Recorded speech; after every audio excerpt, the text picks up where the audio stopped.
história banal, a gente vê uma história incrível. Uma inflação de 13 trilhões, 342 bilhões, 346 milhões, 717.617,70%. Não é uma história governamental, é uma história que se passa uma parte no governo e uma parte na casa das pessoas.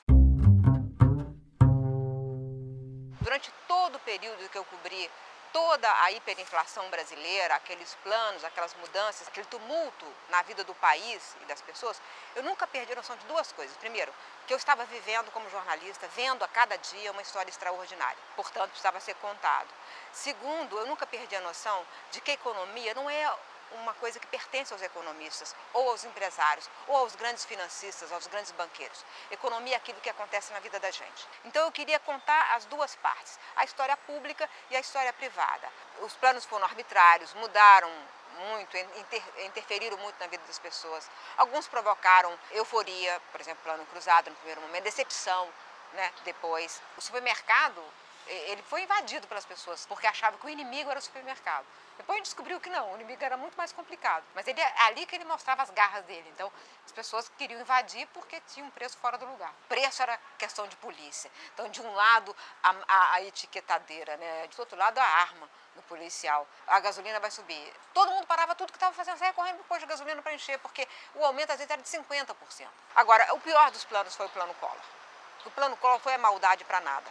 3 meses depois, a inflação tinha voltado a 2 dígitos. E ela simplesmente fez o que havia de mais absurdo. Quer dizer, o que aconteceu foi uma expropriação geral. O governo decreta que o seu dinheiro não te pertence mais. Foram os dias mais doidos que eu já vi neste país. As pessoas ficavam enlouquecidas, com toda razão, o dinheiro preso no banco, as contas por fazer. As pessoas foram para os bancos e os bancos não queriam ninguém lá, porque os bancos não tinham entendido. E os bancários não tinham entendido como é que estava funcionando aquilo. Houve momentos de desabastecimento total. Às vezes porque as pessoas compravam demais, essas prateleiras completamente vazias, assim, ou porque não tinha conseguido produzir. Deu um nó na cadeia produtiva do país, porque ninguém sabia quanto custava, como é que você ia pagar o dinheiro preso de todo mundo, aí não tinha o que comprar. E nem gente com coragem de comprar. Foi um momento de uma economia de guerra, né? O plano que deu certo foi o plano que propôs o seguinte: olha, eu não vou te fazer surpresa nenhuma. Eu não vou invadir sua vida. Eu vou te explicar e vou pedir para você vir comigo. O real começou quando eles começam a explicar a ideia, que é uma tecnologia muito sofisticada. Você vai ter que entender que existe uma moeda virtual. Ela não circula, mas ela existe, chamada URV. E ela vai caminhando e depois que todo mundo estiver nessa nova moeda, ela vai virar uma outra, chamada real. Então foi um processo que todo mundo achou que podia demorar 1 ano, até as pessoas entenderem. Em 3 meses estava todo mundo dentro da nova moeda. Aí falaram, agora é o seguinte, agora é simples. Se você entender se está tudo certo, você divide tudo por 2.750. E o brasileiro conseguiu fazer a conta. Se ele não tivesse fiscalizado, a inflação inicial do Plano Real mataria o Plano Real. Uma prova da perseverança do brasileiro. Só ia fazer compra se você tivesse a sua máquina de calcular, para você calcular se o supermercado tinha feito a conta certa ou se estava tentando te enganar. Primeiro dia do Real, todo mundo com máquina de calcular na mão, fazendo compras, né? O Plano Real quis trocar todo o meio circulante imediatamente, para não conviver com nada do que fosse velho. É uma questão até psicológica. É um novo momento. Então ele fez uma operação logística para produzir esse dinheiro e sair distribuindo. Então teve um momento em que esse dinheiro saiu pela Avenida Rio Branco, ou aqui saindo do Banco Central aqui no centro do Rio de Janeiro, tanques de guerra para levar o dinheiro para distribuir para o Brasil inteiro.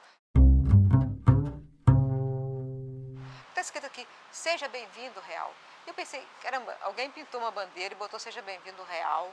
E as pessoas tinham esperança, falavam, vem, chega, eu quero você. Eu quero uma moeda sem inflação alta. Eu sei que essa é a história do meu tempo em várias gerações.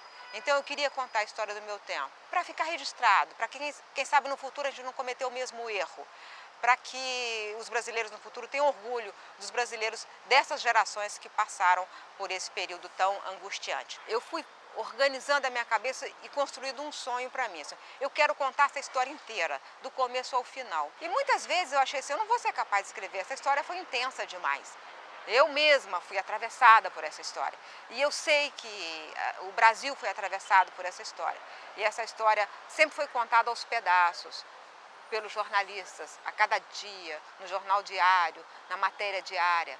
mas eu queria contar o fio inteiro, a história inteira, do começo ao final. Uma estabilização não se faz por decreto, se faz pelo envolvimento da população.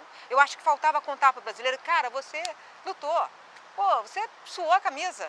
Tudo isso que você fez, que sua mãe fez, que você ouviu dizer que a sua avó fez, porque são várias gerações a quem eu quero contar essa história, isso é uma grande história de resistência. Não resistência política, dessa vez é uma resistência econômica a um mal que nos minava e impedia o futuro. O Brasil não estaria na situação em que está, com boas perspectivas, se não tivesse lutado bravamente. E foi todo mundo que lutou junto.